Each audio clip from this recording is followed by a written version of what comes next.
How have you been, my dear audience? Welcome back to Weekly Spotlight. Another week has passed, and we're finally back with some piece of news about the global crypto situation that you might want to know. Without further ado, let's get started on the first one, shall we?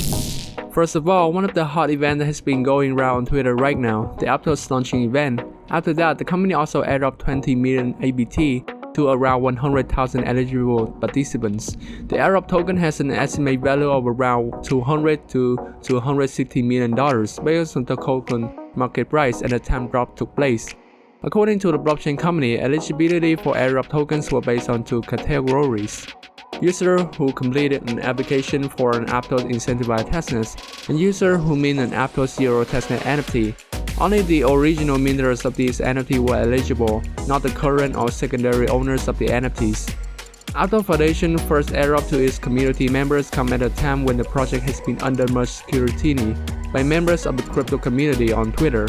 But when the airdrop value was huge and lots of early users received huge money, the community began to have positive attitude toward the projects.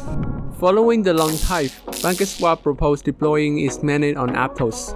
The developer have introduced the DEX for multi-chain migrations proposal after the launch of Aptos, writing, "Aptos is a next-generation layer 1 with low transaction costs, high transaction throughput, and fast transaction speeds, utilizing a novel and developer-optimized approach to parallel executions."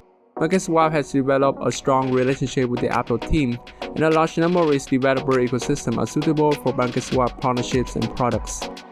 Should the proposal pass, developers will deploy 4 main features on the DEX, including swap farm tools and initial farm offering on Aptos by the fourth quarter 2022. As told by developers, this is to ensure that PancakeSwap can quickly establish itself as the leading DEX on Aptos. Moving on, crypto exchange Binance is now the second largest entity by voting power in the Uniswap DAO, sitting just behind the venture firm A61Z, according to the on-chain list of delegates. Binance delegates 13.2 million Uni tokens from its own book, which represent 5.9% of the voting power, a percentage of tokens delegated of the exchange. Compared to the total supply of Uni, the amount delegated represents 1.3%. The move will allow Binance to propose governance votes at its seat a threshold of 0.25%, but it's still below the 4% quorum requirement to pass vote. A recent governance vote reduced the threshold for proposing vote. On Twitter, Uniswap CEO Hayden Adams labeled the chain as a very unique situation, and the Uni technically belongs to its users. Next, Rarible, an Ethereum NFT marketplace, announced its platform upgrade to Rarible version 2. The NFT marketplace is introducing new aggregation tools to showcase NFT from across the Web3 space. This means users can browse and purchase Ethereum-based digital assets from Rarible, OpenSea, LooksRare, E2E2, and SudoSwap. Rarible also introduced a mechanism in which users can lock up their Rari, the native token of the marketplace, to earn rewards and incentives for ecosystem participations. The CEO says it's a step forward decentralization of the platform. The decentralization of NFT marketplace is a relevant discussion within the Web3 community. Many on Twitter have been calling out market dominators like OpenSea for being too centralized. And finally, we have a news from Ripple in which they may integrate Ethereum smart contracts.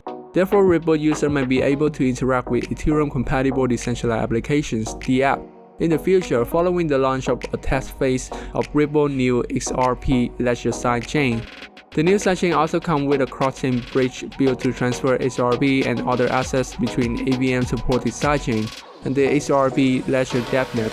According to Ripple X software engineer Malcolm Davidegui, the release means developers no longer have to choose between XRP ELF or EVM-compatible blockchains. Developers will also be able to access XRP ELF fast, low-cost transactions and bring Solidity-based smart contract onto XRP ELF, he said. The XRP-based EVM-compatible sidechain was custom-built by the Ethereum protocol and aims to process 1,000 transactions per second (TPS). Okay y'all, that's all we're gonna go over in this video. I hope you guys enjoy watching this and also learn something new from it.